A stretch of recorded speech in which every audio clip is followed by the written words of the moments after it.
इधर यास चक्रवात की वजह से पूरे नवादा जिले में मूसलाधार बारिश हो रही है। बारिश के कारण सबसे ज्यादा नुकसान किसानों को हुआ। खेतों में लगी मौसमी सब्जियों को भारी नुकसान पहुंचा। खेतों में पानी भर जाने की वजह से फसल पूरी तरह से बर्बाद हो। जायजा लिया हमारे सहयोगी अनिल विशाल ने। यास चक्रवात के कारण पूरा बिहार बारिश की चपेट में है और नवादा में भी विगत 2 दिनों से भारी वर्षा हो रही है। बारिश होने के कारण एक तरफ जीवन पूरी तरह अस्त व्यस्त हो गया है, तो वहीं दूसरी तरफ सबसे ज़्यादा मार किसानों पे पड़ी है। आप इस वक्त देख सकते हैं कि किस तरह से सब्जियों की फसल को नुकसान पहुंचा है। खेत जो है वो पूरी तरह से पानी में डूब गए हैं। आप देख सकते हैं जो अभी मौसमी सब्जी जो हुआ करती हैं उसको भारी नुकसान पहुँचा है। और इस वक्त हम आपको तस्वीर दिखा रहे हैं नवादा एक ग्रामीण इलाके की, जहां कि आप देख सकते हैं कि जितने भी आसपास के इलाकों में खेत है सभी जगहों पर भारी नुकसान हुआ है। और जो किसानों की इससे जीविका चलती है उन्हें काफ़ी नुकसान पहुंचा है। कुछ किसान हैं, ये उनसे हम जानते हैं। बताइए क्या क्या नुकसान हुआ आप लोग? जी सर, हम 10 कट्ठा में भिंडी लगाए थे, वो पूरी तरह से डूब गया है। 10 कट्ठा में परोर लगाए थे, वो भी पानी के कारण पूरी तरह डूब गया है। और 4-5 कट्ठा में खीरा लगाए थे, वो भी पूरी तरह से डूब गया है। हम लोग तो किसी तरह से कैसे हम लोग का पेट का पालन पोषण होगा, परिवार का पालन पोषण होगा, वो भगवान भरोसे है सर। कुछ और किसान हैं, उनसे हम जानते हैं कि बताइए कितना नुकसान हुआ आपका?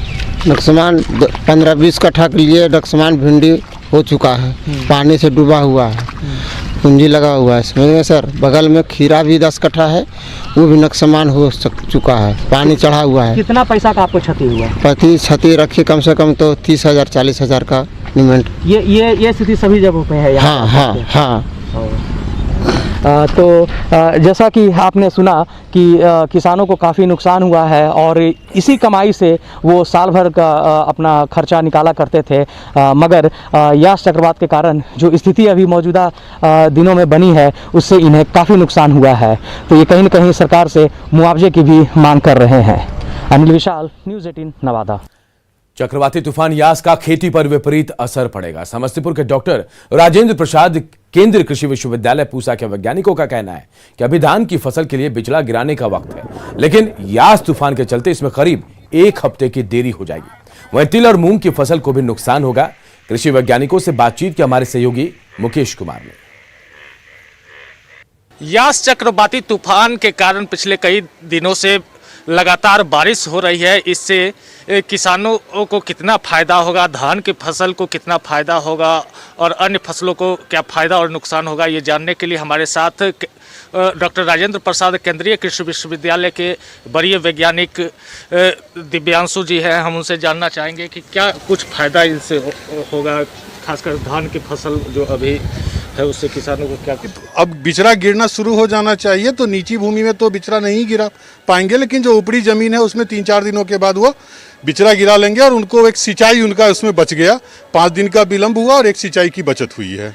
तो और कौन कौन से ऐसे फसल हैं जिसको इस बारिश से फ़ायदा हो और नुकसान हुआ? आमतौर पे अधिकांश फसल जो हमारे हैं, जो भी लत्तर वाले सब्जियां किसानों के लगे हुए हैं, उन खेतों में अगर जल भराव हो रहा है तो नुकसान होगा। कीट मकोड़ों का प्रकोप बढ़ा है। मूंग का भी जो किसान अगता मूंग किए हैं लेकिन निचली भूमि में किए हुए हैं, जो सरसों काट के, उनको कुछ हद तक नुकसान हो रहा है। लेकिन ऊपरी खेतों में जहां गेहूं काट करके मूंग की बुआई की है तो उनको एक सिंचाई के साथ 10 दिन का समय और मिल रहा है।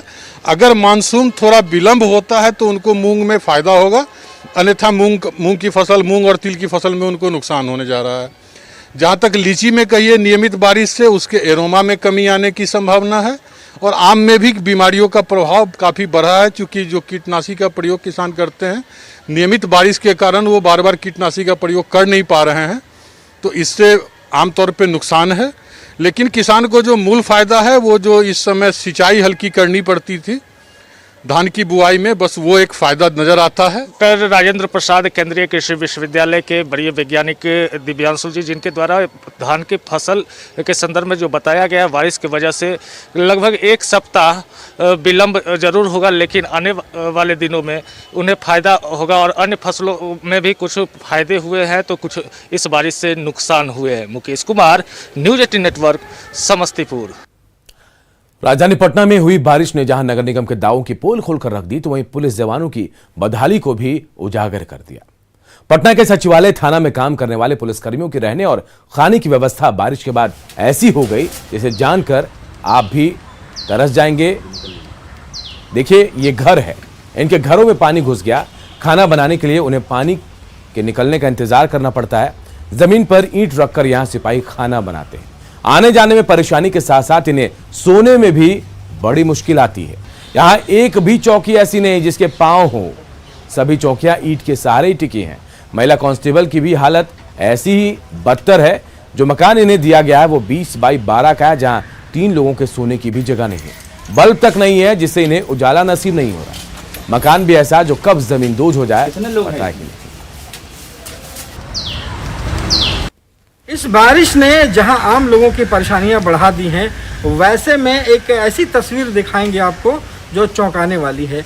अभी हम लोग सचिवालय थाना के जो स्टाफ क्वार्टर है, जहां पे यहाँ के सिपाही जो हैं, काम करने वाले जो पुलिस अधिकारी हैं वो रहते हैं, तो वो उसकी एक हालत आपको दिखाते हैं कि ये देखिए, ये पुलिस क्वार्टर है और इसकी एक तस्वीर ज़रा देखिए यहाँ पे कि यहाँ पे जो रहने वाले जो पुलिस जवान हैं वो कैसे रहते हैं। ये मकान है पूरी तरह से जर्जर हो चुका है और कभी भी ये धराशायी हो सकता है। इसकी स्थिति ऐसी है यहाँ पे। और आपको बता दूं कि यहाँ पे एक नहीं बल्कि लगभग 1 दर्जन जो सिपाही हैं वो यहाँ पे रहते हैं। और ज़रा देखिए कि दूसरी तस्वीर, यहाँ पे पानी जो है वो पूरी तरह से लगा हुआ है और यहाँ पे पानी में घुस करके ही यहाँ पे जो उनका घर है वहाँ पे कमरे पर जाना पड़ता है और ये पूरी तरह से ये डूबा हुआ होता है। और ज़रा देखिए कि ये पूरी तरह से जर्जर है मकान, किस तरह से कभी भी जो है वो गिर सकता है। यहाँ पे देखिए, अगर थोड़ा सा अगर इसे दबा दिया जाए तो कभी भी ये पूरी तरह से यहाँ से गिरने के लिए तैयार है। और ये ज़रा देखिए कि यहाँ पे ये इनका खाना बनाने का जो किचन है, नीचे में ईंटा रख करके जो है ये व्यवस्था की गई है। और ये अगर पानी नीचे उतरा हुआ है तब तक ठीक है, और अगर जैसे ही यहाँ पे पानी चढ़ेगा तो यहाँ पे खाना बनाना मुश्किल है। आप यहीं पे काम करते हैं इस थाना में? हाँ, सचिवालय थाना में। तो यहीं पे रहते हैं? कहाँ रहते हैं? यहाँ पे रहते हैं। पानी भर जाता है, देखिए खाली होता है तब लोग बनाते हैं, इंतजार करते हैं। तो ये जो अब देख रहे हैं कि खाना ऐसे इसी पे बनता है?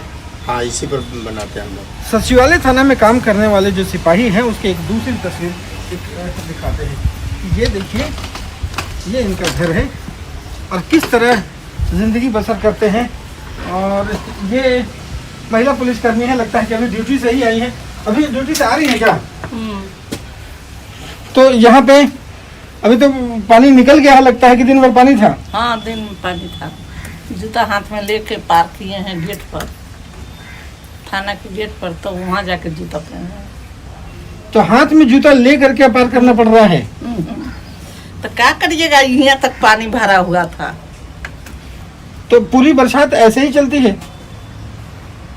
बरसात चलती है, अपना से बनवाना पड़ता है, बनवाइए या नहीं तो रहिए उसी में। तो स्थिति ये है कि ज़रूरत इस बात की है कि यहाँ पे जो है इनके रहने के और जो सुविधाएं हैं उस पर ध्यान दिया जाए, क्योंकि इस बरसात के मौसम में कभी भी दुर्घटना के शिकार हो सकते हैं। पटना से रविश नारायण की रिपोर्ट। देश में कोरोना केसेस काफी बढ़े हैं और ऐसे में मास्क सबसे बड़ा हथियार है। हम आपसे बार बार अपील करते हैं कि आप मास्क पहनिए। और इसको लेकर देखिए, न्यूज 18 ने एक मुहिम शुरू की, मास्क पहनो इंडिया।